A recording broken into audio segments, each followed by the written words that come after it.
Bonjour à toutes, bonjour à tous. Je suis très heureux, très content de vous retrouver aujourd'hui puisque nous allons parler d'un coup qui est extraordinaire, qui est spectaculaire au paddle, qui serait le par 3. Alors le par 3, pourquoi appelons-nous ça le par 3? Eh bien tout simplement parce que les grilles montent à une hauteur de 3 mètres et que nous allons sortir la balle en la faisant passer par-dessus ces grilles-là. Alors, il y a plusieurs façons de sortir la balle par 3. La plus simple serait de faire rebondir la balle dans le camp adverse et de la sortir directement par le côté. Mais ce n'est pas ce qui nous intéresse aujourd'hui. Ce qui nous intéresse serait de sortir la balle après un smash qui rebondirait dans le camp adverse, qui toucherait leur vitre de fond et qui sortirait par la grille, au-dessus de la grille latérale. Alors, quand est-ce que nous pouvons utiliser ce smash-là? Eh bien, il est assez intéressant d'utiliser ce smash lorsque les sorties de piste ne sont pas autorisées. Donc peut-être vous jouez dans un club indoor qui a des pistes rapprochées les unes des autres, ou même des clubs extérieurs, en fait, où il n'y a pas assez d'espace pour pouvoir laisser le joueur sortir et aller jouer la balle à l'extérieur. Donc en fait, dans ce cas-là, eh bien c'est intéressant d'utiliser le par 3 parce qu'à chaque fois que vous allez sortir la balle du terrain, le point sera fini. Et donc il sera pour vous. Donc c'est vraiment très intéressant d'utiliser ça. Alors, dans une vidéo précédente, j'avais parlé des différents matchs que vous pouviez réaliser.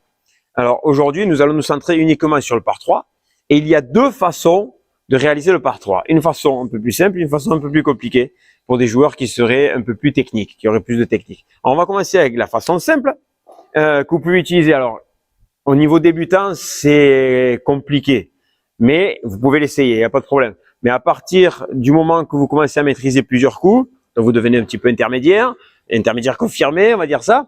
Et alors là, oui, ce sera très intéressant pour vous d'utiliser ce par 3. Après, bien forcément, de niveau avancé, ce sera autre chose. Alors, je vais prendre 2-3 balles et je vais vous donner quelques petits conseils pour bien comprendre ce smash de la première partie, la partie simple. Ce serait le smash à plat. C'est-à-dire que lorsque je prends la hauteur devant moi ici, et tout ce qui va se passer devant moi, depuis la hauteur de tête vers l'avant, eh bien, tout ceci sera considéré comme un smash à plat. Tout ce qui est devant moi. Tout ce qui est derrière moi, ce sera la deuxième partie de vidéo. Alors, l'important, il est vraiment de comprendre que, peu importe votre préparation, si vous avez une préparation tennis qui est très ample, si vous avez une préparation paddle qui monte très vite là-haut, si vous avez une préparation raquette de plage ou badminton où vous venez directement devant, ça me dérange pas. Personnellement, l'important, c'est que vous ayez votre raquette en haut à la préparation.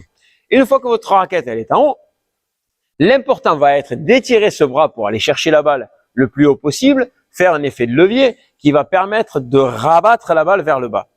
Et une fois que j'ai rabattu ma balle vers le bas, je vais terminer mon geste sous mon bras dominant. C'est comme un swing de golfeur qui va être le plus grand possible afin que j'ai le plus grand effet de levier possible. Petite erreur que réalisent certains joueurs de tennis, c'est qu'ils ont l'habitude, lorsqu'ils servent au tennis, de frapper la balle en haut, même légèrement devant eux, mais en fait de la rabattre directement et à mettre un effet au moment où ils frappent la balle. Ça, un effet qui pourrait aller vers l'intérieur, comme un effet qui pourrait aller vers l'extérieur. Et ça, ce serait une erreur lorsque l'on veut chercher un par 3 à plat. L'important, c'est vraiment être à plat, que la balle fasse vraiment beaucoup de bruit en rentrant dans la raquette. D'accord? Donc vraiment, vous montez ici et vous frappez à plat devant vous pour terminer ici. Donc ça, ce serait la partie technique. Après, l'autre partie qui est importante à comprendre lorsque vous réalisez un smash par 3 à plat, c'est le rebond. Le rebond de votre balle doit être en profondeur vers le milieu du carré de service.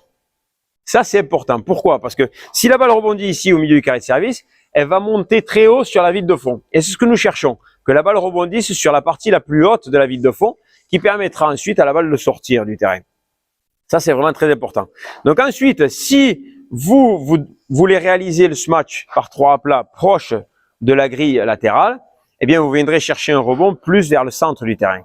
Par contre, si vous revenez plus vers le centre du terrain chez vous, mais vous chercherez un rebond plus vers le milieu du carré de service. En fait, ça, c'est l'angle d'entrée qui va permettre à la balle de sortir plus facilement. Ça va pour tout ça? Donc, si je récapitule. Donc, je me mets bien sous la balle pour avoir la balle légèrement devant moi. Ma préparation, peu importe. L'important, c'est de frapper à plat avec le bras tendu ici en haut, terminer sous mon bras non dominant et chercher le meilleur rebond possible pour pouvoir sortir la balle. J'essaye une balle, voir si elle sort du terrain. J'ai le droit à un essai. Vous me le permettez, s'il vous plaît? Allez, c'est parti. Donc, je vais essayer de réaliser ce par 3 à plat en cherchant vraiment les meilleurs rebonds, les meilleurs impacts. Alors, c'est pas facile parce que je suis tout seul. Ce sera beaucoup plus simple si quelqu'un vous envoie la balle. Vous aurez plus de vitesse. Allez, on essaie. C'est parti. J'ai réussi. J'ai eu un coup de chance. Allez, donc, j'espère que vous avez vu un petit peu. L'idée, elle est de frapper devant moi et de terminer le geste le plus grand possible. Alors, moi, je suis pas un grand smatcher, mais il y a des facteurs qui interviennent et qui vont vous permettre de sortir la balle plus facilement. Le premier serait, admettons, la pale. Une pale de puissance va vous permettre de sortir la balle plus facilement. Les balles, exactement, c'est la même chose. Des balles neuves seront beaucoup plus vives que des balles qui ont 2-3 matchs déjà. Les balles aussi, pendant l'hiver, où c'est humide, où il fait plus froid, sont beaucoup moins vives que lorsque c'est l'été et qu'il fait chaud. Également, autre facteur qui intervient, c'est la hauteur de lobe des adversaires. C'est-à-dire qu'un lobe normal vous laissera du temps pour vous placer sous la balle et venir impacter facilement. Alors qu'un lobe qui sera beaucoup plus haut, ou au contraire un lobe tendu, ne vous laissera pas beaucoup de temps pour vous mettre sous la balle et impacter le meilleur smash possible. Donc tous ces facteurs-là aussi sont à prendre en compte à l'heure de réaliser ce smash à plat. On passe à la deuxième étape, le smash qui est beaucoup plus technique. Alors celui-là, je vais vous demander quand même de la pratique, parce que c'est pas facile, ça demande une certaine technique, une certaine maîtrise. En fait, on n'impacte plus la balle devant nous, mais on l'impacte derrière nous.